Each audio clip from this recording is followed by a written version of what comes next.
Hey y'all, it's Toya. Welcome back to the channel.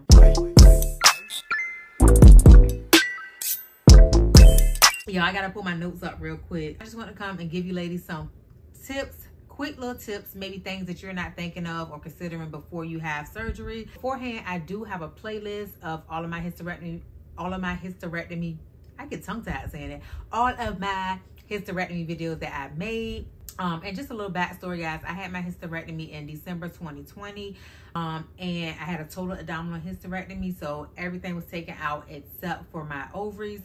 They down there swinging, swimming, something. They there, they working. And I had a vertical incision, so my cut is from my pubic bone up to my belly button. Another thing I want to say, quick disclaimer, I'm not a medical professional. Any of the advice or suggestions I give on this channel about hysterectomies is from my personal journey. I'm not Dr. Clark. I did not go to school and get a PhD. I only have a bachelor's. And I do kind of feel like I have my PhD in Grey's Anatomy, 20 seasons. I think I watched about 20 seasons. But anyway, y'all, let's get to the video. My very first tip is that if you find out you have to have a hysterectomy, or if your doctor recommends it, I want you to advocate for yourself, okay? Advocate for yourself. Ask questions.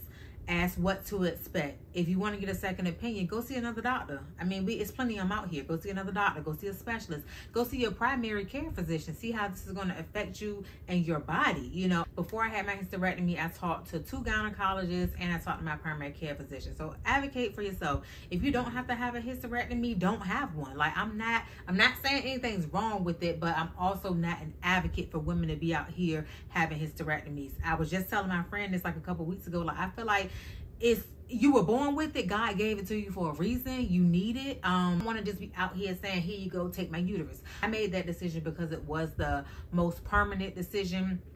I was given other options. And like I said, I did my research. I'm very thorough when it comes to stuff like that. I want to know the bad. I want to know the good, pros and cons. So advocate for yourself, okay?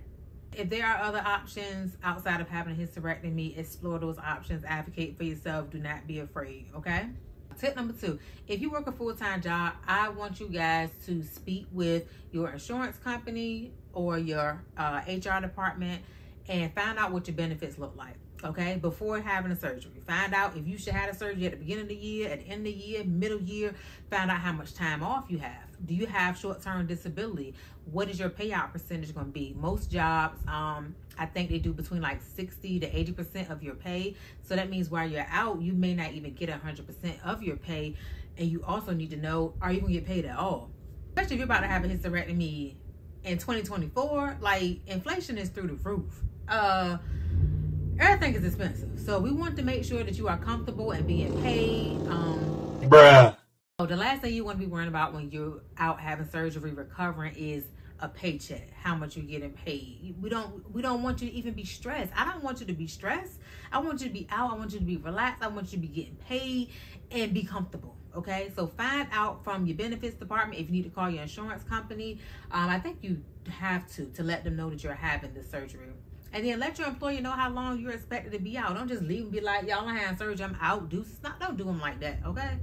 I mean, sometimes you want to, but y'all just disrespectful today. It will be the day I want to shoot a video. Let your employer know how long you're expected to be out. Find out how much you're getting paid, when you can expect to get paid, because it may not be the same day as your regular paycheck. But find out your benefits, healthcare benefits, and all of that, okay? I also just want to say, expect to be out at least a month, even with like a laparoscopic hysterectomy. It's a lot of healing. It's a lot of parts that go to this that goes on with this surgery. So you can be healing like from the inside out. Okay, so it may be days that you feel well. You're like, oh, I can go sit at a desk, or I can go and whatever you do. You know, I want you to sit down. I want you to chill out. I want you to rest. I want you to focus on healing. So take your time off. Find out how much time you need off, and just share that with your employer and find out what your benefits look like so that we can make sure you get paid when you're out, okay? All right. Tip number 3, guys. Do not be afraid to ask for support from your family and friends. Listen, I know this is in the 80s and the 90s, and a lot of us don't have strong or good support systems and communities around us.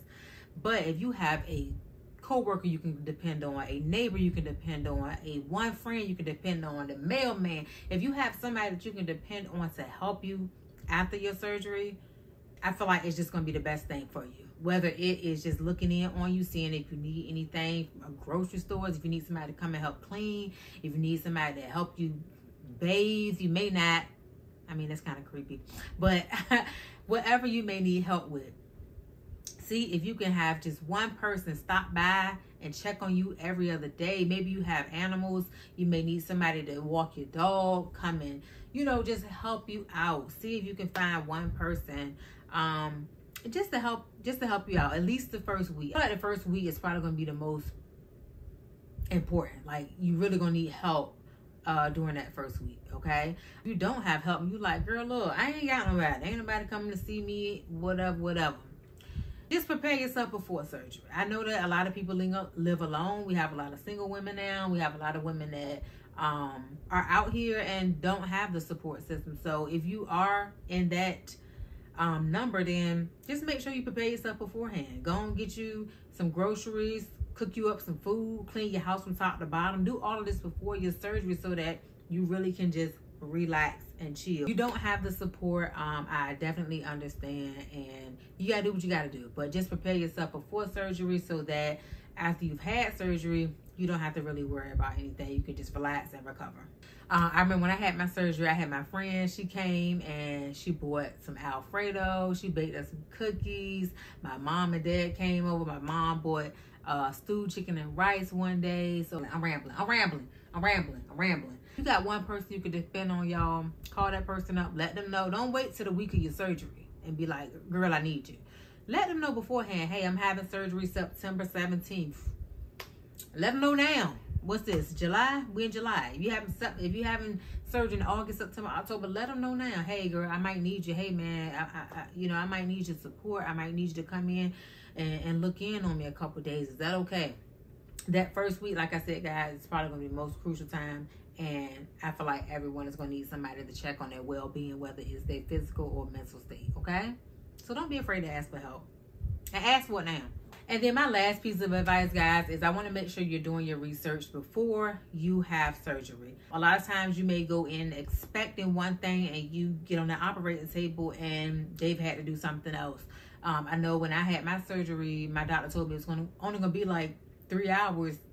7 hours later, I was waking up. So my husband in the waiting room concerned, like, what's going on with my wife? Yeah, I told me it was 3 hours. Is something wrong? Long story short, I had to end up getting a vertical incision instead of a C-section, the cut that they do on your pelvic bone when you have a C-section. But yeah, when you go into surgery, you don't know what to expect. You don't know what it's really going to look like until the doctors don't really know what it's going to look like until they open you up. They may see that your bladder needs repair. They may see that you have endometriosis, which I did, and they may need to remove some of that. So do your research. I don't want to say expect the worst, because I want you to go in with a clear, positive mind, knowing that everything's going to be okay. But just do your research, guys. Be really thorough. Know what you're getting yourself into. Know what to expect. Are you staying in a hospital? You need to know how long you're staying in a hospital. You prepare for that. If you have kids, if you're a single parent, if you have pets, like, these are just things you need to know before going in, and just always have a plan B. I'll say that. I just feel like at the end of the day, it's going to be okay. It's going to be okay. Yes, there are things that can happen after surgery, years later, months later. That's why I say do your research, weigh your pros and cons of a hysterectomy before you have one, if you have a choice. I understand that some women don't have the choice. They're told that they have to have a hysterectomy to save their lives, and I sympathize greatly with those women. But yeah, do your research, guys, before you have a hysterectomy. Go watch my playlist with all of my hysterectomy videos. I talk about things to expect. I even talk about sex after hysterectomy. If you guys want me to make a part 2 of that video, I actually will, when my daughter's not in the house. But yeah, guys, do your research, advocate for yourselves, ask for help from your support system, your community, whoever you have, and please find out from your employer and your insurance company if you got to pay, what you got to pay out of pocket, how long you're gonna be out of work, how much you be getting paid. Just, these are like back end things that I want you to consider before having your surgery, because I just feel like there are certain things that people don't consider before having a surgery. There are so many other things that go into this, because this surgery, I feel like I always tell people to treat it like you're giving birth. If you had a child, if you had a C-section, which I did, treat it the same way, because that's kind of how the recovery is going to be for you, okay? I have heard that having a laparoscopic hysterectomy is not as invasive as having like an abdominal hysterectomy. However, you're still healing. You still need to take it easy. You still need to relax, and you still need to chill out, okay?